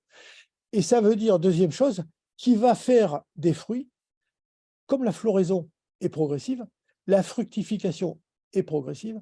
Il fait donc des fruits sur environ 2 mois. Il ouvre ses châtaignes sur 2 mois. Le mien, là, quand je veux récupérer des graines, il faut que j'y aille tous les matins, en récupérer 3 ou 4 tous les matins, parce qu'il mûrit de façon, comme il a fleuri, de façon très échelonnée, 3 ou 4 tous les jours. Si je ne vais pas les chercher, elles se font piquer, ou elles tombent par terre et je ne les retrouve plus. Et si j'y vais trop tôt, il n'y en a pas, et si j'y vais trop tard, etc. Donc, par contre, la floraison continue, c'est bon pour les insectes, et la chute continue. Il va faire des fruits qui vont tomber pendant 2 mois. C'est très intéressant pour le petit gibier aussi. Donc, les seuls qui se sont penchés sur la question à ce jour sont les forestiers américains, pour les chasseurs qui ont dit, mais un châtaignier qui fait des petites châtaignes ridicules et qui tombe tous les jours pendant 2 mois, c'est vraiment très intéressant pour le gibier, etc., etc. Donc, ils ont sélectionné aux États-Unis ce genre d'arbustes de sous-bois qu'ils mettent sous les pins, dans le sud des États-Unis. C'est un peu l'utilité qu'ils en ont trouvé. Alors moi, ce que je propose, effectivement, étant apiculteur, c'est une utilité complémentaire à celle du fruit qui va tomber, c'est d'avoir du pollen, c'est ce que je vous ai dit dès le départ, du pollen depuis le mois de mai, puisqu'il fleurit au mois de mai comme les nôtres, mai-juin. Il commence à fleurir selon les endroits et autres. Jusqu'à l'hiver, on a du pollen de châtaignier qui est un des meilleurs pollens que les arbres peuvent faire. Donc, lui aussi, c'est pareil. Il doit y en avoir une dizaine d'exemplaires sur notre territoire. Il est heureusement déjà signalé dans quelques arboretums. L'arboretum espagnol du Pays Basque espagnol de Ituraran en a un exemplaire. Ils se sont spécialisés, nos amis espagnols, dans justement cette flore tempérée que je dirais adaptée aux proches à venir, tempérée subtropicale. Donc, ils vont chercher des plantes au Mexique, en Asie et ailleurs, qui pourraient effectivement venir dans les zones plus chaudes et plus sèches de leur territoire, mais aussi du nôtre. Et celui-là en fait partie. Il est malheureusement très, très rare en France. Je pense qu'il y en a une dizaine d'exemplaires et il mériterait de venir très vite enrichir nos milieux. Je passe pour aller quand même jusqu'au dernier point. Le dernier point qui est important dans nos paysages, c'est le suivant. Je vous l'ai dit, les hivers deviennent de plus en plus doux. Ça veut dire que la vie continue de plus en plus en hiver. Le seul végétal qui apporte de quoi manger de façon large dans nos paysages, c'est le lierre. C'est le dernier à fleurir et le dernier à fournir des graines, des fruits, pardon, aux oiseaux. Le lierre est une anomalie dans notre flore, c'est le dernier à fleurir. Grâce à Dieu, il nous en reste, mais hélas, nos pratiques paysagères ont tendance à supprimer les haies, les vieux arbres, etc., et à considérer que le lierre est un cache-misère sans intérêt ou un étouffe-arbre, etc. Donc, il a mauvaise presse. Il faut absolument les garder, bien entendu, et surtout en rajouter d'autres. Il faut fleurir l'automne parce que l'automne, c'est le moment où et les insectes et les oiseaux s'engraissent pour passer l'hiver. Donc, il faut faire manger l'automne, sinon notre biodiversité va en pâtir sérieusement. Alors, le premier que je vous propose est un récent découvert en Chine pour montrer que le réservoir de nouveautés n'est pas terminé. Il est arrivé en 1980, c'est l'Heptacodium myconioides. Bon, il a un nom un peu, lui aussi, difficile à retenir. C'est un arbuste, voire un arbrisseau. Regardez ce que ça donne quand il est adulte. On fait de magnifiques cépées avec un tronc clair avec une écorce qui tombe en lanière. C'est extrêmement spectaculaire. Ce qui est intéressant, c'est sa floraison qui est assez longue, environ un mois. Très intéressante, elle est blanche. Et quand la floraison est finie, il a le petit coup de génie de colorer ses sépales. Les pétales blanches tombent et les sépales se colorent de rouge et prennent le relais. Donc on a une floraison et un artifice de floraison après. Un petit coup de génie. Très beau, regardez un peu la feuille avec ses couleurs automnales, c'est magnifique. Donc, un bon mois juste avant et au début du lierre. Alors,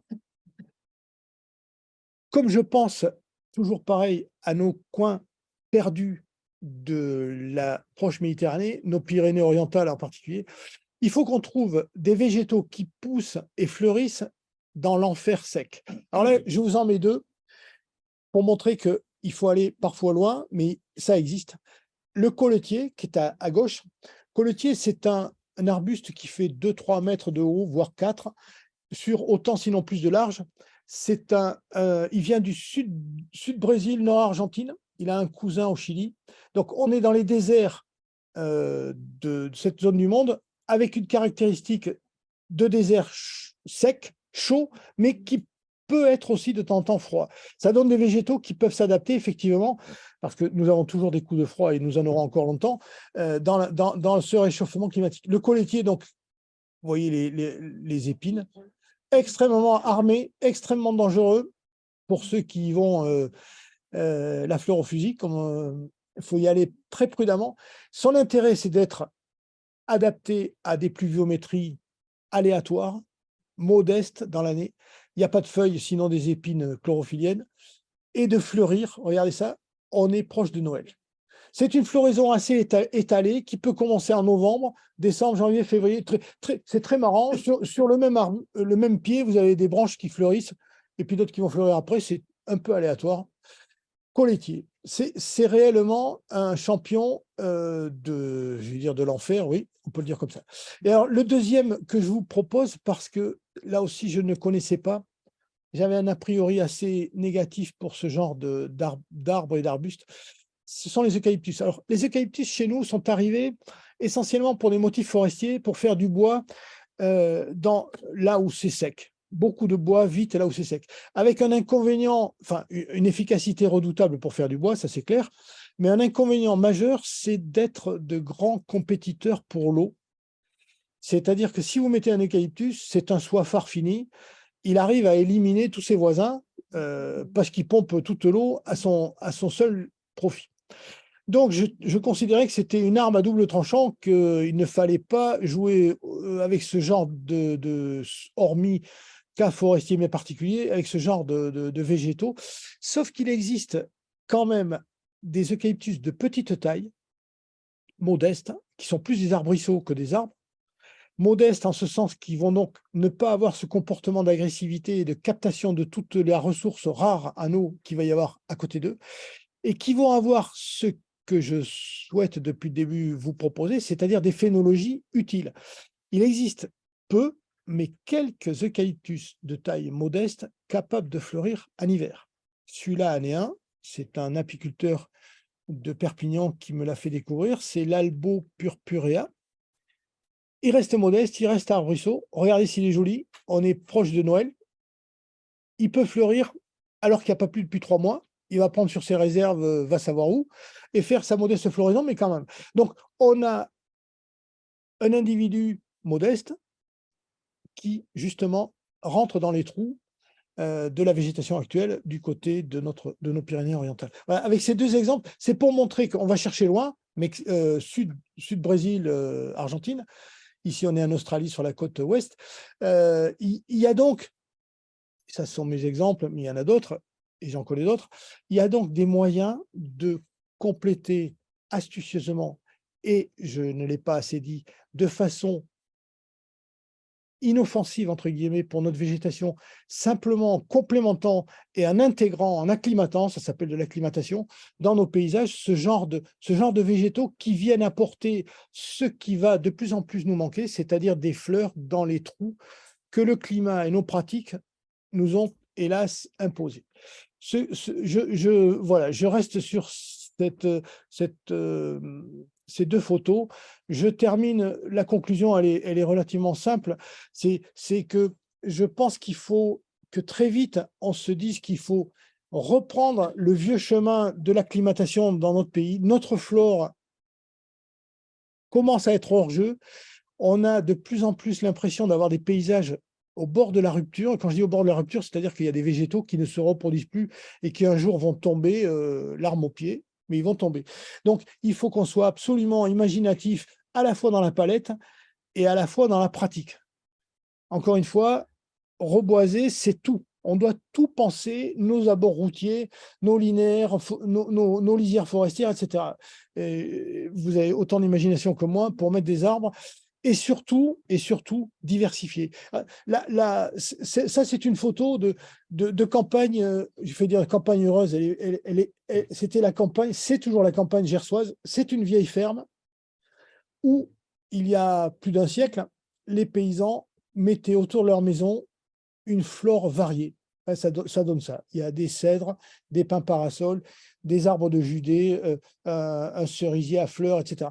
Donc, ce genre de comportement de floraison diversifiée près de bâtiments, au jour d'aujourd'hui, je serais bien en peine de vous montrer une photo de ferme actuelle. Je vous montrerai des toits avec des panneaux solaires, photos solaires, du gros matériel autour, du goudron partout. Mais je vous montrerai difficilement ce genre de choses. Et la deuxième chose que je vous montrerai aussi difficilement, c'est ça. Ça, on a l'impression qu'on est face à une forêt. En fait, non. On est ici, en haut d'une colline, dans l'ouest bocagé. Alors, en fait, on a l'impression de voir une forêt, mais c'est parce que, avec l'appareil photo, j'ai compacté entre la première rangée, la deuxième rangée, la troisième rangée, il y a des champs. Une vallée, et en face, ça remonte. Donc, le bocage donnait l'impression d'une forêt, j'ai failli dire continue. Non, il y a des arbres et des champs, et des arbres et des champs. Et surtout, ce qu'il y a de remarquable, si vous regardez, c'est il y a des arbres en fleurs, des arbres avec des feuilles plus ou moins, etc. Il y avait, je l'ai mis, 20 nuances de vert. C'est ce que nous avons perdu. Lorsque je dis simplification de nos flores dans nos paysages, nous avons perdu les nuances de vert parce que l'essentiel des nuances de vert que nous avions était dans les marges. Les haies étaient de remarquables réservoirs de diversité et de couleurs vertes. Les forêts sont monochromes, la vigne c'est monochrome, c'est du vert, mais c'est un seul vert. Voilà, il faut retrouver 20 nuances de vert. Et c'est une expression, je l'ai piquée à un amateur d'art éclairé qui disait finalement les tableaux du douanier Rousseau, c'est fantastique, il y a au moins 20 nuances de vert. Ben voilà, il faut faire 20 nuances de vert, il faut tous devenir des douaniers Rousseau de nos paysages. Je termine là.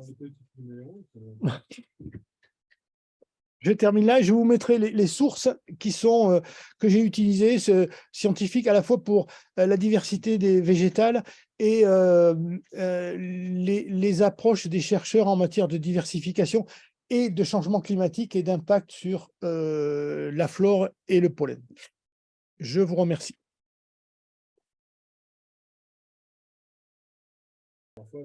Oui, tout à fait. Alors, les gels tardifs, j'ai failli dire, lorsque le gel tombe sur la floraison, c'est très ennuyeux parce que, en général, un arbre ne refleurit pas une fois qu'il est touché par le gel, premier point.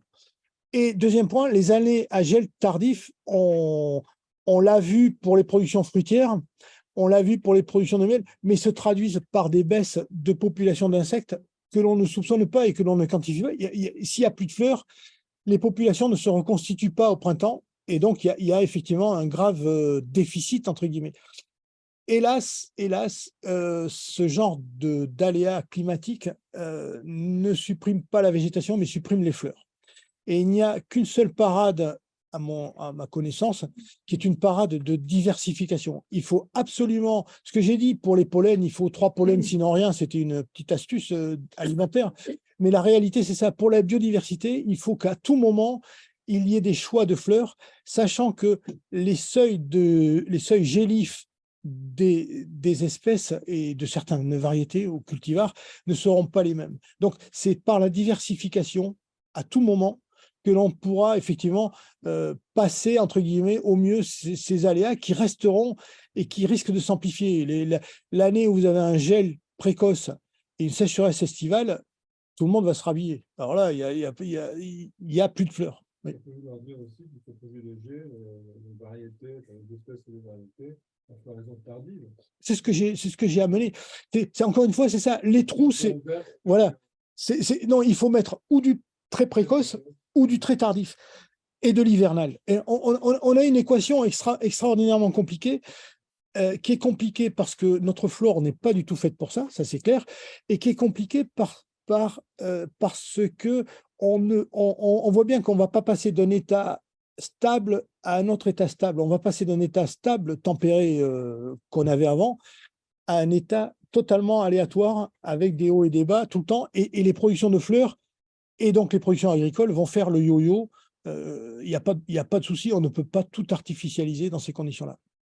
Le niveau parasite, alors, le niveau parasite, c'est le deuxième problème entraîné par le climat. Le changement climatique fait qu'un certain nombre de maladies et d'insectes se retrouvent dans des conditions qui leur plaisent un peu plus, avec des végétaux qui, hélas, vont être affaiblis.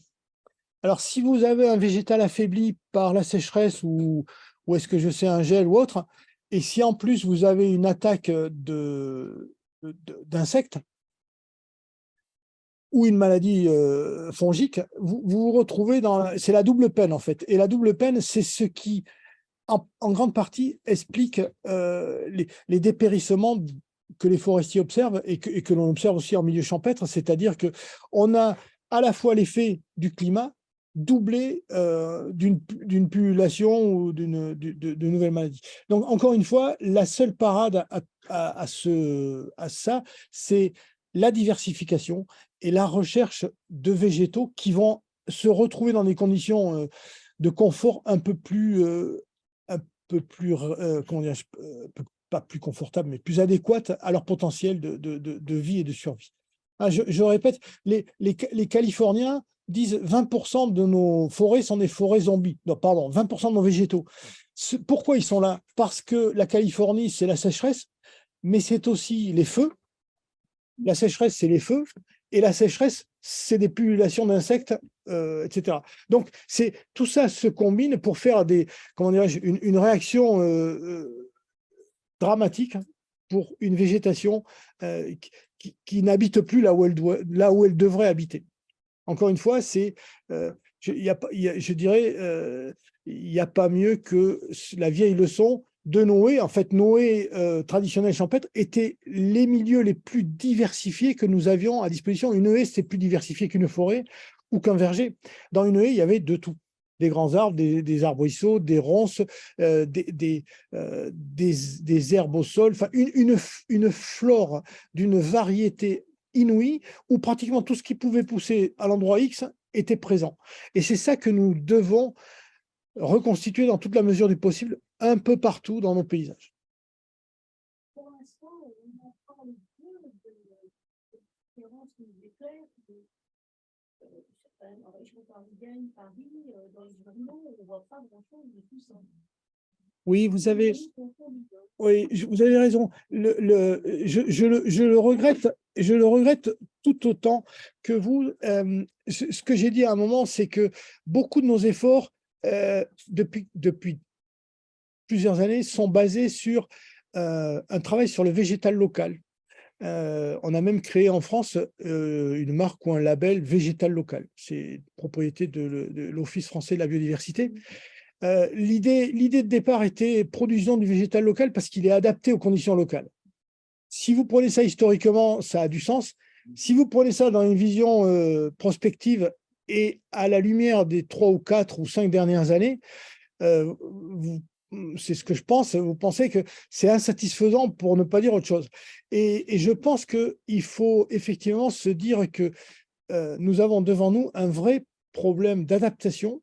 J'ai appelé ça transition paysagère pour essayer de frapper un peu, montrer l'échelle du problème. C'est pas un petit jardin, c'est les jardins, les villes, les champs, les forêts, etc. C'est là que nous devons aider une végétation, introduire même une végétation différente pour permettre au maximum de biodiversité de rester avec nous. Si on continue à ne rien faire ou à ne faire que ce qui est local, on va voir notre végétation s'appauvrir encore et notre biodiversité voter avec ses pieds. C'est-à-dire que les oiseaux, les insectes, ils peuvent monter. S'il faut monter, ils vont monter. Ils vont monter au nord, ils vont aller jusqu'au Danemark, etc., etc. Mais nos arbres, eux, ils ne monteront pas, ni nos arbustes. Ils vont faire ce que font les arbres californiens, mourir sur pied.